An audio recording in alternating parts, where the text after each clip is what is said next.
Hey there YouTube, how's it going? My name is Tyler and this is your Movie Fix. So I just got out of watching The Force Awakens for the second time in theaters. And now that I've seen it for a second time, I got to really enjoy it and just kind of sit back and take some things in that I didn't get to notice the first time around. I felt like this movie had a lot of unanswered questions, and although I did feel like it was very complete, it kind of left you to assume a lot of things or to speculate and kind of theorize about what maybe they'll explore in the future movies.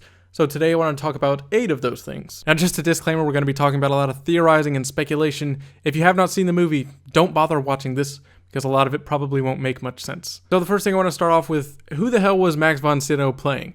At the beginning of the movie, we get an exchange with Poe Dameron on Jakku, and he's with this old guy played by Max von Sydow. I don't really recall ever hearing a name from him, and he is the one that gives Poe the map to find Luke. Now, first off, I don't know if anybody ever really caught the significance of it. Why does this random guy that we don't even hear his name, how does he know, why does he even have this map, and how does he know where Luke is? And why would he be giving it to Poe? And also, how does he even know who Kylo Ren is? He knows that he is Han Solo's son, and he addresses that, and he says to him, "You cannot deny your father," kind of thing. So just kind of throwing out a little speculation, I think that maybe Max von Sydow was not a Jedi, but I think he may have had a hand in training some of the Jedi with Luke. Maybe he worked closely with them at this Jedi temple doing some kind of other training or anything. It's hard to imagine that we won't get an explanation of some kind when we see Luke and Rey in the next movie. But yeah, I just wanted to know, who the hell was that guy? And next up, I want to talk about who is Supreme Leader Snoke and where did he come from? So it's been 30 years since Return of the Jedi, since the fall of the Empire and the Emperor and all that good stuff. Clearly, Supreme Leader Snoke is much older than 30 years. You know, he has a very aged, deformed look to him. And there's been speculation flying around for well over a year now at this point that he is actually Darth Plagueis. And although there has been a lot of denial, I think this movie kind of only enforced it that he still might be. They never really left out the possibility because, yes, in the expanded universe we know that Plagueis is immune, but I don't really know that any of that is canon for the movies. And as far as the movies go, we don't know what race Darth Plagueis is or what he looks like. We only know that he was Sidious's master. So I do think it's very possible, and it's just kind of strange to think, where has he been where was he during the events of Empire Strikes Back, Return of the Jedi, and what was he doing in the 30 years? Is he even really a Sith? They never really addressed Kylo Ren as a Sith, but he's obviously kind of training him and breeding him into that, and the other Knights of Ren. So has he been the Sith? Has he been just a random Sith in hiding, or is he really Darth Plagueis? What do you guys think about that? And the next one, which I think is a big one, is, was Rey a Skywalker? Now, I am in the boat that I'm probably going to go with yes. I think there were too many parallels with her to Luke from A New Hope and Empire and things like that. You'd be hard-pressed to think that she's not a Skywalker. And a lot of that gets reinforced with her having the lightsaber call out to her, which was a bit of an odd scene, but I did like it. That was the first time we've ever gotten a flashback of sorts. I guess it was more just a Force vision. And to have the Skywalker lightsaber calling out to her in that way, I don't really see any reason why any other, lightsaber, it could have been any lightsaber, why would it be calling out to her, other than the fact that maybe she is a Skywalker, and as Maz Kanata says to her, this belonged to Anakin Skywalker and Luke Skywalker. So it just didn't really make a lot of sense why it would be calling out to her. And she's obviously Force sensitive without any training that she was left when she was like 5 or 6 or something like that. And again, just back with the parallels to Luke being on a desert planet, kind of a scavenger, that sort of thing. They both had that in common. Being able to wield the lightsaber and being able to fight Kylo Ren without any previous training, you would have to be a Skywalker, I think, at that point. It's kind of the tradition with them adapting to being a Jedi and learning and picking things up so fast.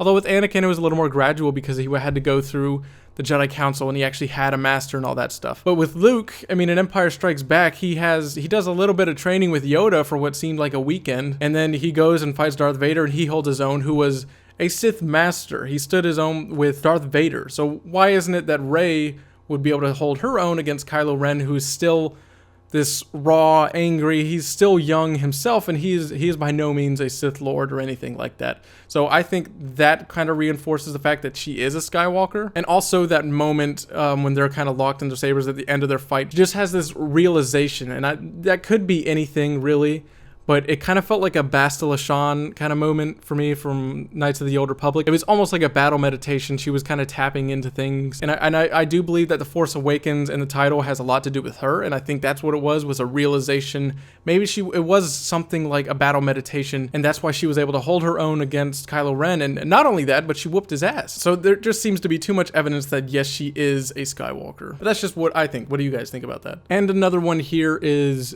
was Finn a Jedi? Now, obviously, he was just a stormtrooper. He was picked randomly, and he was been in the First Order and whatever. So we know that he's not a Jedi by any traditional sense. And I'm not going to sit here and try to say that he's related to the Solos or the Skywalkers or anything like that. But he was able to wield a lightsaber. And then we obviously see from the Riot Stormtroopers that they do have a like sword or melee type weapons training. So now they learned their lesson from Return of the Jedi and Empire. They've trained the Stormtroopers how to fight Jedi.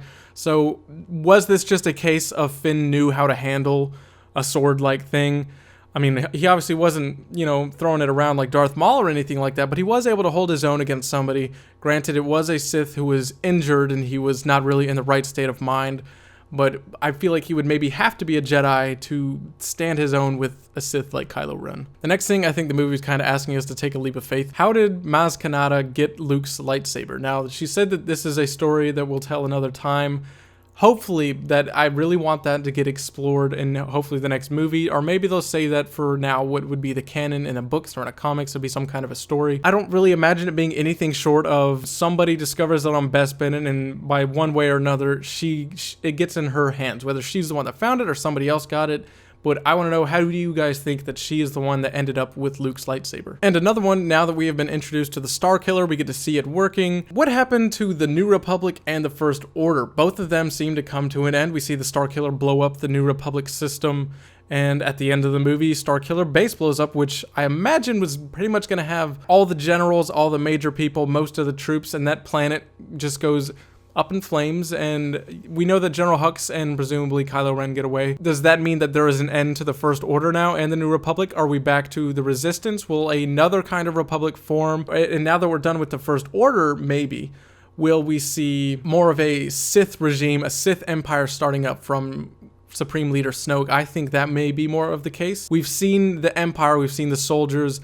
I think we might be getting ready to go into something a little bit more of Knights of the Old Republic and go with a Sith army and go with this, bringing back multiple Sith and bringing back the Knights of Ren, and maybe there will be more Dark Jedi and Sith in these following movies. And the next one, this isn't really a big thing, but it was almost ambiguous, but I'm not sure, did Kylo Ren die? Now we see him get pretty messed up from Rey and kind of just left in the snow while the planet's splitting, but it's almost like 2 minutes after that, the planet gets blown up. I imagine they're going to be using Adam Driver again as Kylo Ren. The way I see it, if Rey was able to save Finn, then General Hux was able to make it out with Kylo Ren, because he goes into the chamber with Supreme Leader Snoke and he tells him to leave the place immediately and bring me Kylo Ren. So I feel like if Rey can get out of there with Finn, then Hux was probably able to get out of there with Kylo Ren, and then we'll see what happens with that in the next movie. If he's a little more Darth Vader-like. I don't really think he lost any limbs. I didn't see that from what I understood. He just kind of cut him in the shoulder, the leg, up across the face kind of thing. But I don't think he lost any limbs. I think his lightsaber got destroyed, which was a shame, because that thing, when the first reveal, I wasn't sure how I felt about it. But the more I see it, and now I've seen the movie twice, it's kind of grown on me like a fungus. So I did like that lightsaber. I hope we get it back. And the last one, in one of the last parts of the movie, why the hell does R2-D2 wake up? Now, we're told by C-3PO that R2 went into hibernation after Luke kind of went into his exile. And I feel like there has to be some kind of significance to this, because they could have very well just had R2 active in the movie, and he could have been as big of a role as C-3PO, which was very small. And although C-3PO had a pretty golden moment there didn't really seem to a point to having R2-D2 be inactive unless there was a real reason in the story. Maybe part of it is maybe R2 has been listening, and he's been listening to all these meetings, and he knows, and maybe he felt like it was time to wake up after he learns that Rey returns back from destroying the Star Killer base. It's very possible that this was just JJ asking us to take a leap of faith, and we have to accept R2 waking up for the sake of the plot.